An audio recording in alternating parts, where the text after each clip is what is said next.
दोस्तों, yes bank limited की बात करें तो यहाँ पे कुछ बड़ी ब्रेकिंग न्यूज निकल के आ रही है, जिनको हम एक एक करके डिस्कस करेंगे।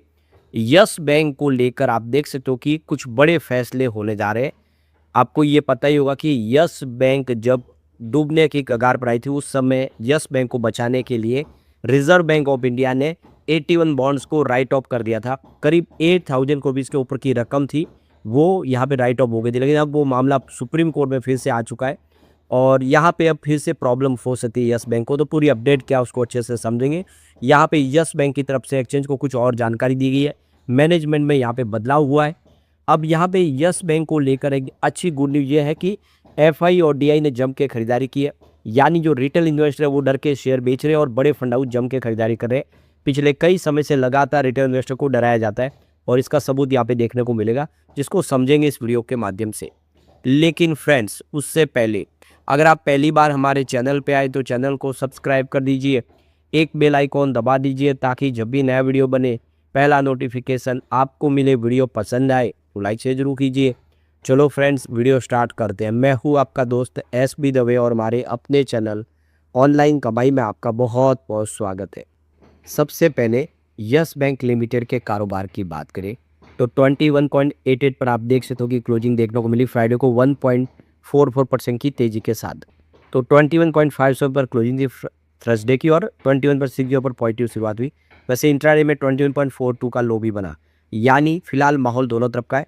हाई जो बना वो 21.97 का है, लगभग 22 रुपये तक पहुंचा। तो 17 से स्टॉक ने दौड़ना शुरू किया, 22 तक पहुंचा है। हाई जो बना वो 24 का है, 52 वीक का। फिलहाल स्टॉक अगर आप देखें तो अपने 52 वीक के लो हाई से थोड़ा नीचे जरूर है, लेकिन पॉजिटिव माहौल बना हुआ है। आगे स्थिति इसके लिए काफ़ी अच्छी दिखाई दे रही। तो यहाँ पे काफ़ी अच्छे वॉल्यूम में कामकाज हो रहा था। देखिए, फ्राइडे को पूरे बाजार में वॉल्यूम के मामले में नंबर 4 पे था। यानी बड़े फंड हाउस का रुझान स्टॉक को लेकर काफ़ी पॉजिटिव है। खरीदारी जम के हो रही है, क्योंकि इतनी बड़ी वॉल्यूम में अगर खरीदारी नहीं होती और बिकवाली होती तो शेयर की प्राइस नीचे होती। लेकिन जिस तरह से तेजी बनी है, क्लियर है कि यहाँ पे खरीदारी हो रही है। यहाँ पे वनडे के हिसाब से 1.39% की तेजी है, लेकिन 1 वीक के हिसाब से 0.91% यानी लगभग 1% के आसपास की गिरावट हुई है। पिछले एक महीने में यहाँ पे 9.40% की तेजी बनी है, जबकि 3 मंथ का रिटर्न 3.94% पॉजिटिव है। पिछले एक साल में यहाँ पे 4.29% की तेजी बनी है, यानी पिछले एक साल में स्टॉक एक ही जगह पे है। शेयर की बात करूँ तो यहाँ पे देख लो कि 39.74% की तेजी स्टॉक के अंदर बनी है। फायर की बात करें 63.82% की तेजी बनी है। तो स्टॉक भले ज़्यादा न दौड़ा हो, लेकिन यहाँ पे कई नुकसान नहीं है। आप देखें 3 साल से देखें या 5 साल के हिसाब से ओवरऑल इसका प्रदर्शन ठीक रहा है। तो यहाँ पे देखिए 21 तारीख को कंपनी ने बहुत सारे अलग अलग निवेशकों के साथ अपनी एक ग्रुप मीटिंग की है। काफ़ी बड़ा इवेंट यहाँ पे देखने को मिला, जिसमें आप देख सकते हो कि HDFC asset management company limited शामिल थी और इनके साथ में देखे तो सुबह 11 बजे एक 1-to-1 मीटिंग हुई थी। और उसके बाद आप देखिए Tata asset management company limited ये भी शामिल थे। इनके साथ 11 से लेकर 11:12 बजे तक 1 घंटे के लिए यहाँ पे आप देखें तो पहले HDFC एसेट मैनेजमेंट के साथ 10 से 11 और फिर 11 से 12 टाटा एसेट मैनेजमेंट कंपनी के साथ में इन्होंने मीटिंग की है सामने। उसके बाद में यहाँ पे देख सकते हो कि एक्मी कैपिटल मैनेजमेंट लिमिटेड के साथ भी इनकी मीटिंग उसी समय आपको देखने को मिलेगी। ये लगभग 12 बजे से 1 बजे के बीच में थी। फिर यहाँ पे IND ग्रोथ कैपिटल एडवाइजर के साथ भी मीटिंग थी और ये भी 12 से 1 का ही टाइप था, फिजिकल मीटिंग थी। फिर यस सिक्योरिटीज लिमिटेड ये भी इस मीटिंग का हिस्सा थे और उसके बाद Motilal Oswal asset management limited company के साथ भी इन्होंने मीटिंग की है। यस सिक्योरिटी इंडिया इनके भी मीटिंग। तो ये आप देखें मीटिंग 2 से 3 बजे के बीच में। नहीं, आप देखें 21 तारीख का दिन कंपनी के लिए काफ़ी महत्वपूर्ण था। बहुत सारे अलग अलग निवेशकों के साथ इन्होंने मीटिंग की है, जो इशारा करे कि यस बैंक कुछ बेहतर करने की कोशिश कर रहा है अपने बिजनेस के लिए। इन्होंने काफ़ी सारा शानदार ये एक बड़ी मीटिंग अरेंज की थी 21 तारीख को। अभी एक जो और अपडेट निकल के आ रहे हैं, बैंक के जो सीनियर मैनेजमेंट पर्सनल है यानी SMP श्री अजय राजन ने अपने पद से इस्तीफा दे दिया है। वो बैंक में एक बेहद महत्वपूर्ण भूमिका निभा रहे थे। उनके पास country head transaction banking, government, MNC और न्यू इकोनॉमिक बिजनेस और इंटरनेशनल बैंकिंग की जिम्मेदारी काफ़ी वो अनुभवी थे। उनके पास बहुत सारी जिम्मेदारियां थी, लेकिन उन्होंने अब यस बैंक से इस्तीफा दे दिया है।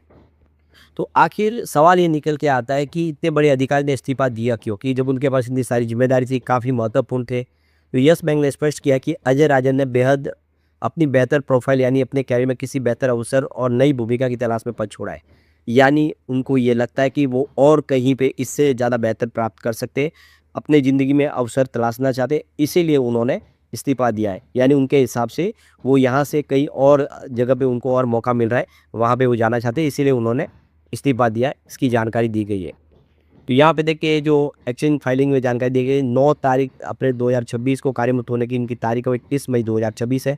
इसका मतलब अजय राजन तुरंत प्रभाव से बैंक नहीं छोड़ रहे, वह 31 मई 2026 तक बैंक में अपनी सेवाएं देते रहेंगे, जिसके बाद बैंक उन्हें अपने कर्तव्य से आधारित तौर पर मुक्त कर देंगे। यानी 31 मई तक वो इस महीने की 31 मई तक वो आप देखें सेवाएं देंगे कंपनी के अंदर। एक जो बड़ी अपडेट निकल के आ रही है, यस बैंक के जो 8,415 करोड़ रुपीज़ के जो 81 बॉन्ड्स है जो राइट ऑफ किए गए, सुप्रीम कोर्ट ने केंद्र सरकार से कैबिनेट रिकॉर्ड्स और मीटिंग डॉक्यूमेंट्स मांगे हैं। मामला 2020 में यस बैंक के रेस्क्यू प्लान के दौरान बॉन्ड्स को पूरी तरह से राइट ऑफ करने से जुड़ा हुआ है, जिससे हजारों निवेशकों का पैसा फंस गया था। कोर्ट अब ये चेक करना चाहता है कि सरकार और आरबीआई ने फैसला किस आधार पर लिया था।